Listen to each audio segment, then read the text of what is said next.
Let's dig into the latest results from one of the payment processing giants in the world. That's Mastercard. The company posted double-digit revenue and profit growth in its most recent quarter. It also said there are now 3.5 billion people in the world with a Mastercard or a related card in their wallet. We're joined by Darrin Peller. He's an analyst at Wolfe Research who covers Mastercard. Darrin, the company has posted, thank you, first of all, for joining us. The company's posted 14% increase in net revenue to $7.3 billion US, a 10% boost in adjusted net income to $3.4 billion US. How is the company managing to post double-digit gains in this environment? Yeah, and Paul, thanks for having me. You know, when you consider it actually 17% constant currency, taking FX out of the equation, the growth rate continues to be strong, as you suggested. At the end of the day, I mean, consumers are still spending quite well. I mean, all the way through first quarter, and they even showed us a snapshot into April where, you know, if you look at the spend trends globally, it effectively was strong in December, and then it decelerated a bit in March, re-accelerated in April. Some of that may have been a little bit of pull forward of fear of tariffs and getting ready and, you know, stocking up to some degree on goods. But in large part, experience, services, kind of spend continues to be very robust, and even cross-border was decent. So folks are still spending now. That drove growth. And I think the way the stock's responding, you're seeing some concern that, all right, that might be now, but what's to come?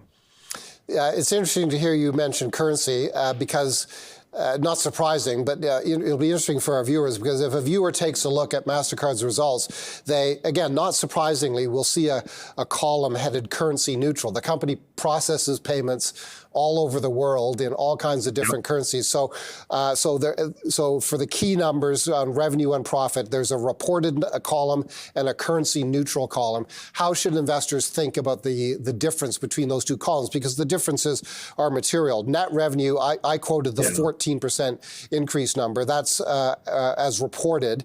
The currency neutral version of that is 3 full percentage points higher. Exactly. Look, you want to look at it on a currency neutral basis. You want to know how the company's really doing underneath the surface in every market around the world, taking out translation of currencies and, you know, and looking at the core business growth. And that was the 17% you said. So look, overall, it's been a very healthy story still. I mean, you asked me why it's happening. People are still spending. But look, on top of that, this company has really diversified its business over the years. I mean, it's only about 1/3 in the United States, 2/3 outside. That compares to 50%, by the way, for Visa, for that matter. That's probably a good thing right now when you consider the geopolitical dynamics and the fear of some economic impact in the U.S. And so the diversification is there, and that goes for cross-border. Cross-border travel and e-com is, we'd estimate, over 40% of their revenues, believe it or not. There's no one corridor of cross-border that accounts for more than 3% of their business. And so it's a very diverse business that has exposures no matter where people are spending and traveling, and that's been very helpful. When you use the phrase cross-border, what exactly are you referring to? Non-U.S. transactions? It's any market going to another market, any consumer or business that was originated a card or credential to spend with in one country, spending across border, especially when it's FX changed, okay? Right. Intra-Europe is a little less interesting because it's the same currency, but that's really what we mean. And are those transactions more beneficial to Mastercard because they involve a fee or a beneficial currency transaction? Yeah, it's incredible. I mean, not a lot of investors appreciate this, but we'd estimate somewhere in the ballpark of 6 to 8% of their total volume at the companies is cross-border volume, maybe 8-9% now with e-com growing so much.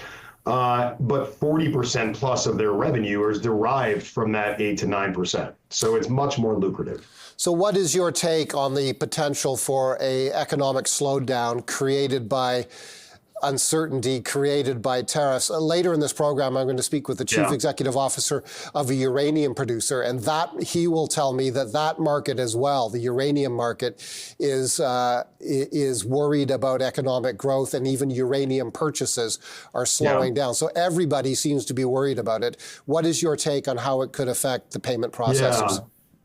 I mean, listen, it's interesting. We're not seeing it in the hard data yet, but we're obviously, other than maybe travel, by the way, travel, especially inbound to U.S., did decelerate. We're seeing that called out on Visa and Mastercard results, among others. But you're seeing it in more of the soft data, as we've all talked about. But listen, I mean, as pertains to my coverage, or specifically Mastercard and Visa, we still like the names a lot in that backdrop of a tough economy because they have so much resilience in the sense that roughly 50% of their spend volume is non-discretionary spend categories. There's a lot of services categories that would happen no matter what. You also have inflation protection. Remember, somewhere in the ballpark of 60 to 65% of their revenues are derived from the dollar amount spent. So even if people spend less, if inflation is higher, partly because of tariffs potentially, they make more money. So it's an inflation hedge. You have a lot of non-discretionary. And on the last point I'd make is this company has so much flexibility with their operating expenses. Let me ask you a question. How many people do you think have never heard of the name Mastercard or Visa around the world at this point? In my life, zero. And I would think you'd have to go to very undeveloped parts of the world to find somebody who doesn't know that name. Exactly. And yet they've spent $1 billion plus on marketing that they could easily, draw down if they needed to protect earnings. Okay. Very quickly, you've got an outperform rating on the stock and a $600 US price target. How do you arrive at that target? Yeah, I mean, look, we try to think about it on a relative to the market multiple basis. Historically, this company has traded somewhere between 60 and 70% above the market multiple, given its really strong, reliable, mid-teens earnings profile for many years to come, in our view. And as I said, recession resilience. Put all that into context, it should still be at a multiple that's a few turns higher. At the very least, it'll compound well in the double digits. So we really like the name, even into a tougher macro. Darrin, thank you so much for your insights. Darrin Peller is an analyst at Wolfe Research, and as you just saw, Thanks for having me. Covers Mastercard. Thanks.